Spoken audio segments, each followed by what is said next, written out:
हमसे किसी ने प्रश्न किया, एक शिव प्रताप सिंह है आगरा से, इन्होंने पत्र भेजा कि बहुत जीवन में कठिनाइयां आती हैं, गुरुजी प्रणाम, हम आपकी कथा बहुत सुनते हैं, बहुत प्रश्नों के उत्तर हमने पाए। एक प्रश्न हमारे मन में बार बार आता कि भगवान कठिनाइयां देता क्यों? हम सब भगवान की संतान है, पर भगवान कठिनाइयां क्यों देता है? कारण क्या है? कृपा करके इसको समझाने की कृपा करें और कठिनाइयों से कैसे बचें ये भी बताएं। शिव प्रताप एक बात बोलें बेटा, कठिनाइयों से तो कोई नहीं बच सकता है। प्रभु राम भी अपने चित्रकूट में रहे, वो भी कठिनाइयों में रहे। जब भगवान राम भी कठिनाइयों में रहे तो हम लोग तो आम हैं, हम लोग कहां से बच जाएंगे भैया? आप ये बचने का प्रश्न ही मत पूछो। और कल तो हम चित्रकूट में थे, रात को हमने कांतानाथ जी की परिक्रमा की, रात को राम घाट पे बैठे, आहा क्या आनंद है। और 3 बजे बांदा घुसे आए। हम कहा दिन में आएंगे तो आने ही नहीं देंगे, रात को आए। तो एक व्यक्ति बोला कि रात को क्यों जा रहे चोरों की तरह? हमने कहा वाह, हमारा कृष्ण कन्हैया भी तो रात को ही आया था। ठाकुर जी भी तो पृथ्वी पे रात को ही आए थे, तो हम भी बांदा रात को ही आ गए, 3 बजे आ गए। तो शिव प्रताप तुमने पूछा कि ठोकरें क्यों मिलती हैं, कठिनाइयां क्यों आती हैं? सुनो, भगवान महान बनाने के लिए ही ठोकर देता है। संघर्ष इंसान को महान बनाता, मुसीबत इंसान को महान बनाती। स्वर्ण सोना जब तक आग में पिघलता नहीं ना, तब तक वो आभूषण नहीं बनता है। जेवर कब बनता, ज्वेलरी कब बनता? जब उसे आग में तपाया जाए। बिना सोना को तपाए आभूषण नहीं बनता। लोहा को बिना पीटे हथियार नहीं बनता। पत्थर को बिना छेनी हथौड़ा मारे मूर्ति नहीं बनता। उसी प्रकार इंसान भी महान तब तक नहीं बन सकता जब तक वो ठोकर ना खाए। ठोकरों में घबराना नहीं चाहिए, सहो। आज जो तुम पे हंस रहे ना, यदि तुम सहते रहोगे, यदि तुम बहुत मुस्कुराते रहोगे, यदि तुम प्रतिदिन सीखते रहोगे, हम तुम्हें दावे के साथ बांदा वालों कह सकते हैं, आज जो तुम पर हंस रहे ना, कल तुमसे मिलने के लिए तरसेंगे।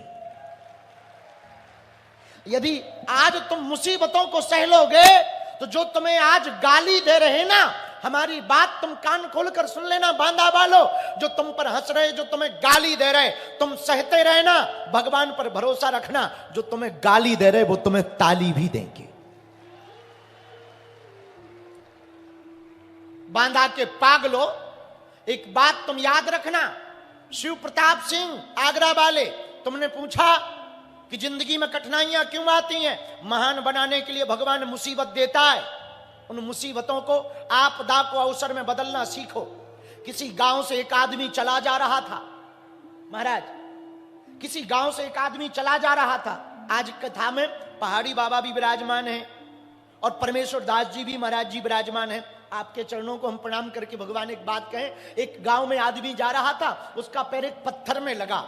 पत्थर में लगा तो वो पत्थर उचट कर एक फूल के पास पहुंच गया, पुष्प के पास। और जैसे ही पुष्प के पास पहुंचा ना, तो फूल हंसने लगा। वो फूल रहा होगा बांदा का, वो फूल हंसने लगा कि तू पत्थर का पत्थर ही रहा, चोट ही खाता रहता है, कभी इधर लुढ़कता, कभी उधर लुढ़कता, कभी यहां जाता, कभी उधर जाता। पत्थर है ना, जिंदगी खराब है। मुझे देख, मैं फूल हूं, खुशबू है मेरे अंदर। पत्थर बेचारा कुछ नहीं बोला, क्योंकि पत्थर हमारे गांव का था, फूल बांदा का था। पत्थर बेचारा कुछ नहीं बोला, फूल हंसता रहा। और जो तुम पर हंसते हैं उनके लिए ये जवाब है, बांदा वालों, फूल हंसता रहा, पत्थर कुछ ना बोला, चुपचाप पड़ा रहा है। लेकिन वो पत्थर थोड़ा गोल मटोल था, बड़ा सुंदर था। एक महात्मा चले जा रहे थे, फूल के पास में उस पत्थर को देखा, अरे हमारे घर पर कोई शंकर जी नहीं है, ये शंकर जी की पिंडी बहुत अच्छी है, छोटी सी। वो पत्थर को उठा लिया, महात्मा ले गए अपने आश्रम।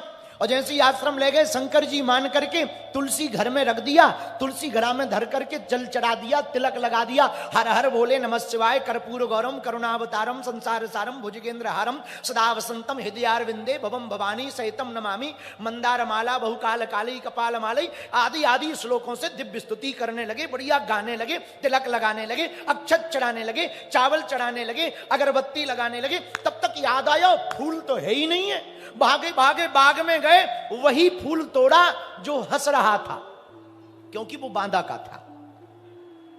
उसी फूल को तोड़ करके महात्मा लाए और ला करके शिवलिंग के ऊपर जो पत्थर पड़ा था ना भैया, उसी के ऊपर चढ़ा दिया।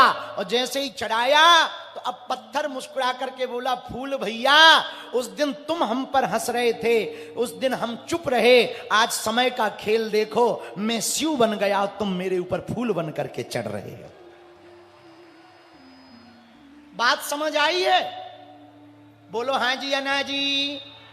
अरे जोर से बोलो ना। इंसान को ठोकरें महान बनाती हैं।